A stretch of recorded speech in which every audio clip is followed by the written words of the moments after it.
Assalamualaikum warahmatullahi wabarakatuh.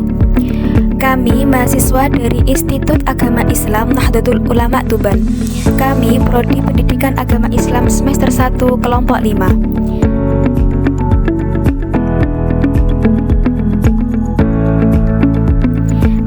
Dari kelompok 5 yang beranggotakan 3 orang, yang dimana masing-masing dari kami bekerja sama dalam menyelesaikan tugas ini. Video ini dibuat untuk dapat menyelesaikan tugas mata kuliah pendidikan Pancasila yang diampuh oleh dosen Bapak Siswoyo SPD MM. Sebelum masuk ke dalam materi yang berjudul Pancasila dalam konteks ketatanegaraan, izinkan kami untuk memperkenalkan diri. Saya Farid Zainur Rafiq dengan NIM 2511043 dari Prodi Pendidikan Agama Islam semester 1. Perkenalkan, nama saya Siti Humayroh dengan NIM 2511033 dari Prodi Pendidikan Agama Islam dengan semester 1. Kenalkan, nama saya Maulidah Mutmainah dengan NIM 2511036 dari Prodi Pendidikan Agama Islam semester 1. Kedudukan Pancasila sebagai sumber hukum dasar negara.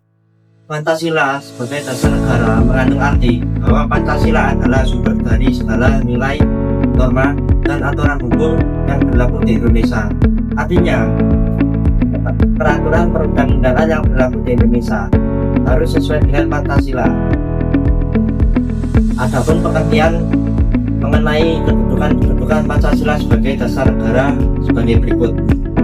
Sumber dari segala sumber hukum. Pancasila menjadi asal-usul lahirnya seluruh peraturan hukum di Indonesia. Dasar filsafat negara. Pancasila menjadi pedoman berpikir dan pandangan hidup bangsa dalam penyelenggaraan negara. Norma dasar atau fundamental negara. Pancasila merupakan norma tertinggi yang mendasari konstitusi dan hukum lainnya. Jiwa rasa spirit hukum nasional. Nilai-nilai Pancasila menjiwai pembentukan dan pelaksanaan hukum nasional. Arah dan tujuan pembentukan hukum. Hukum dibentuk untuk mewujudkan tujuan negara sesuai cita-cita Pancasila.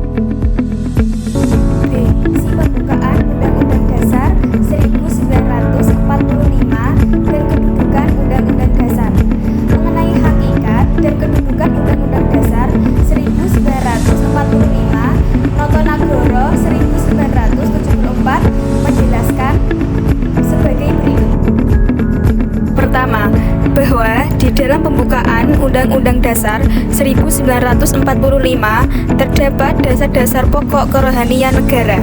Yang kedua, bahwa mulai saat berlakunya pembukaan Undang-Undang Dasar 1945 tanggal 18 Agustus 1945, nampaknya berhentilah berlakunya tertib hukum yang lama dan timbullah tertib hukum yang baru di Indonesia. Yang ketiga, adapun dalam konkretnya yang merupakan tertib hukum Indonesia pada waktu itu ialah pembukaan Undang-Undang Dasar. Yang keempat, di dalam tertib hukum dapat diadakan pembagian susunan yang hierarkis daripada peraturan-peraturan hukum, dan undang-undang tidak merupakan peraturan hukum tertinggi. Yang kelima, dasar-dasar pokok Undang-Undang Dasar ini yang pada hakikatnya terpisah dari Undang-Undang Dasar dinamakan pokok kaidah negara yang fundamental. C.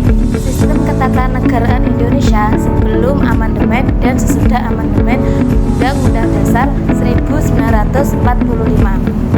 Berikut akan saya jelaskan sistem ketatanegaraan Indonesia sebelum amandemen Undang-Undang Dasar yang mana cenderung sentralistik, eksekutif, dan memberikan kewenangan sangat besar kepada presiden. Adapun ciri-ciri utamanya yaitu: yang pertama, kekuasaan presiden sangat besar. Presiden merangkap kepala negara dan kepala pemerintahan. Yang kedua, MPR sebagai lembaga tertinggi negara. MPR disebut pemegang kedaulatan rakyat dan memilih presiden.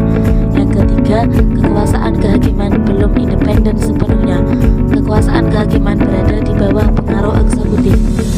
Yang keempat, sistem pemerintahan lebih menyerupai sesuai presidensial tetapi menyimpang, karena MPR berada di atas Presiden dan Presiden bertanggung jawab kepada MPR. Sistem ketatanegaraan Indonesia sesudah amandemen Undang-Undang Dasar 1945 yang dilaksanakan pada tahun 1999 sampai 2002 hingga sampai sekarang, yaitu amandemen dilakukan selama 4 kali pada tahun 1999 sampai 2002, yang mana membawa perubahan besar menuju sistem yang lebih demokratis dan membawa perubahan sistem presidensial. Adapun ciri-ciri utamanya yaitu: yang pertama, kedaulatan di tangan rakyat. MPR tidak lagi menjadi lembaga tertinggi negara. Yang kedua, presiden dipilih langsung oleh rakyat. Presiden hanya bisa menjabat 2 periode. Yang ketiga, penguatan sistem presidensial. Yang keempat, penguatan DPR. DPR memiliki fungsi legislasi, anggaran, dan pengawasan. Yang kelima, pembentukan lembaga baru, yakni Mahkamah Konstitusi atau MK dan Komisi Yudisial atau KY. D. Realisasi hak asasi manusia di dalam negara Republik Indonesia. Adapun beberapa realisasi hak asasi manusia tentang realisasi HAM di negara Republik Indonesia sebagai berikut. Undang-Undang Dasar 1945 menjamin HAM terutama pada pasal 28A sampai 28J. Lembaga HAM yakni Komnas HAM, Komnas Perempuan, KPAI, dan LPSK membantu pengawasan dan penegakan. Kebebasan dasar dijamin seperti beragama, berpendapat, berserikat, dan mendapat perlindungan hukum. Kesimpulan, dalam konteks ketatanegaraan, kehadiran Pancasila memastikan bahwa sistem pemerintahan Indonesia berjalan sesuai jati diri bangsa dan menjamin terciptanya keadilan sosial, penghormatan terhadap hak asasi manusia, serta tercapainya tujuan nasional sebagaimana termuat dalam pembukaan Undang-Undang Dasar 1945.